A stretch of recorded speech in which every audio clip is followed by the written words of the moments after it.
It's a brand new movie from Netflix that hit the streaming service around a week ago. The film's co-written and directed by Clint Bentley and is based off of a novella. The film stars Joel Edgerton as Robert Grainer, someone who is a logger and railroad worker in the early 20th century America, as he goes back and forth from his home life, which includes his wife, played by Felicity Jones, who plays Gladys. They have a young daughter named Kate, and he goes back and forth between that life and being a railroad logger and doing all the work as America continues to evolve its transportation system. But some big events happen, and we basically go through the entire life of Robert from birth until death, as we see his very lonely life at times, his very amazing life, and where he sees himself in the world. Also, in the movie is William H. Macy, who plays one of the loggers alongside Robert in the movie, and Kerry Condon is in the movie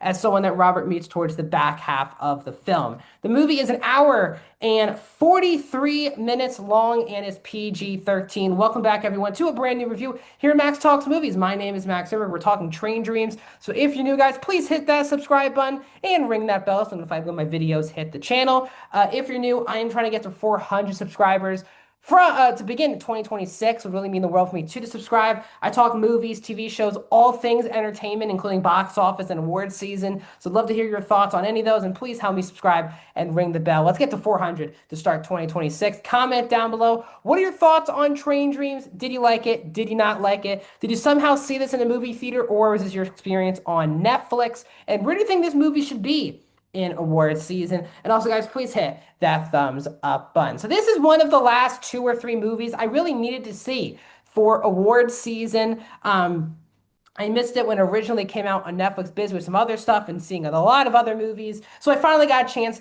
got around to seeing Train Dreams. And let's get my thoughts on this movie. I think this is a very good movie. I think this is a film that's definitely not for everyone. It's a very quiet movie. It's not, this movie doesn't have tons of major conflict in there. It's not a movie that has tons of dialogue in there. It is just going through the life of Joel Edgerton's character throughout the entire movie. How he grew up, what his jobs are like, his family life, his post-family life, going through all of that and going through his entire, up until he's 80 or something years old, I think they said. And I enjoy movies like these. Like, I totally see if you're out there and you think this is one of the most boring movies of the year, I can also see that. I can also see this being one of your favorite movies of the year. I think it definitely is going to touch a certain amount of people. And because it's very uniquely told, we have heavy narration throughout the entire film, voiced by Will Patton, who I think does an amazing job. It's some of the best voiceover I've seen used in a movie because I usually hate voiceover in movies. It's used such as like a crutch, but you never feel like it's a crutch in this movie. It's really well done from the filmmaking perspective and the writing perspective, how they interweave Will Patton's narration over the movie. But because it's such a quiet movie and minimal dialogue, a lot of this comes down to the cinematography, the production design, obviously the directing, as well as the cast. This is a gorgeous movie. It's not shot that, I can't always think of the name for this, but the ratios. It doesn't fill up your entire screen if you're still in a movie theater or at home. And I actually like the different ratios they use throughout the entire film.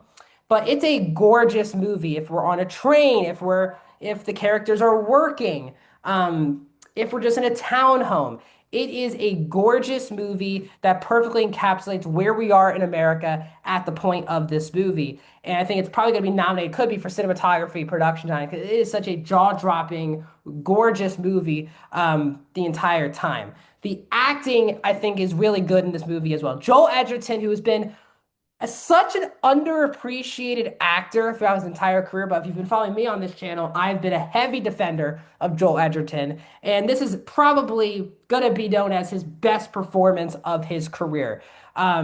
He plays this Robert character with such vulnerability the entire time. He really feels like death is following him, the character, the entire movie, but your Edgerton's performance is balancing the hopeful, optimistic, amazing family life, but also balancing when he's without his family, and also balancing really the hardships of his job. Basically, every time he goes on this logging job, multiple people die each time. And he's putting his life in harm's way. And he keeps thinking to himself, when is it going to be me, maybe, who gets taken out on the job? And what does that mean for his legacy, for his family, all of these things? And Edgerton has to balance such depressing events with a lot of death that surrounds him throughout his entire life because of his job, but also try to balancing being optimistic, wanting to be there for his child because he leaves her so much. And Edgerton just does such a great job balancing those two very harsh, extreme elements of the performance. It's easily going to go down. It's probably one of the better performances of this year. I also just always love Felicity Jones. If she was in more mainstream stuff, she would be probably be considered one of the best working actresses today. I still think that she's an amazing actress who gets more of the surface level cliche character in this movie, but her and Edgerton have very good chemistry. That's very important.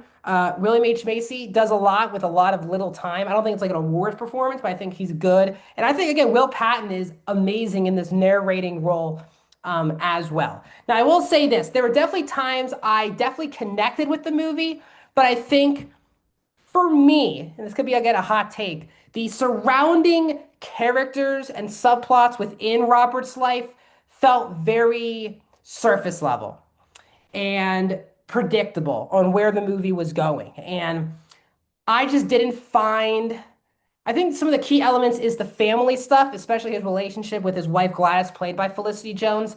It just kind of felt extremely cliche and a element where I knew exactly what was going to happen to Gladys from the moment she was on screen until the last scene that she is in. It's a very formulaic, predictable plot line in a movie like this, and I think the movie could have done a better job. Maybe, it's so focused on Robert, which I totally understand. I think there could have been points. Maybe Robert's at work. What is Gladys really doing at home other than raising her child? I think there could have been more interest in is she trying to do things behind his back, or is she trying to do some work to also help bring some money in? Because we only really get that in short snippets of conversations.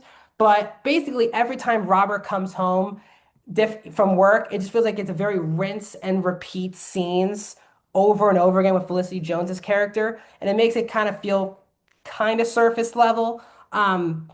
I think the problem though with the movie, as in my opinion, is it gets worse as it goes on. I think the second half of the movie really drags out the runtime. I'm not sure this movie even has enough for an hour 43 movie, and the last like 30 minutes, it's really trying to get to the finish line.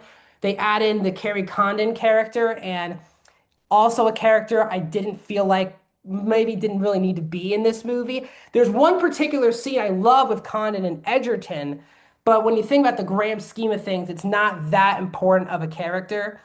And I just wish I don't know, for me, from a story perspective, I just didn't think this movie even garnered an hour 43 runtime. I think this movie drags and drags, and for an hour 43, it does feel a lot longer to me. So I still think this is a very solid movie. It's not one of my favorites of the year. I don't think it's as overrated as some other people are saying, but I also think it's one of the best movies, as some other people are saying. I'm kind of in the middle. I think it's a good movie. I don't think it's a great movie. So overall, I'm giving Train Dreams a 3.5 out of 5. I am going to go 73% for, sorry, 72%. Let's go 72%. 72% for Train Dreams. What are your thoughts on this movie? Let me know down in the comments. Like this video, subscribe to my YouTube channel, and I'll see you guys in another video very soon.